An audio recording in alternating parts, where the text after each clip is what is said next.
در دوره چرابینی‌ها بخشیده به روز پرزیدنت و سالگرد اجلاسی 16 تاریخی شروع عالی تاجیکستان در ناحیه وسیع مسابقه کشتی ورزشی از روی نمود گوشتین ملی گوشتنگیری دایر گردید.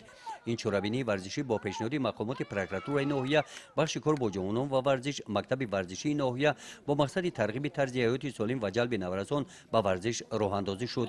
در مسابقه نورسان سنی از 12 ساله تا 15 ساله در وزن‌های از 30 تا 55 کیلوگرم روی میدان آن ده‌ها پهلوانان از مکتب‌های ورزشی هنر و مهارت خود را نشان دادند. مقصد از گذراندن چرابینی برای در سطح بلند برداشتن این مسابقه ورزشکاران در مسابقه های ولایت و جمهوری بوده برآمد کردن همه ورزشکاران میشه.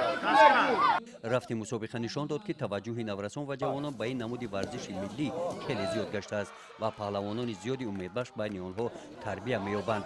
با نشان دادن هنری والای ورزشی، چست و چالاکی و مهارت بلندی ورزشکاران، این مسابقه را در این میدان صدها مخلصان ورزش ملی کشتیگیری با ذوق بلند تماشا کردند. از جانب سرپرست مسابقه در این روز برای ورزشکاران و مخلصان دسترخوان عیدانه آراسته گردید.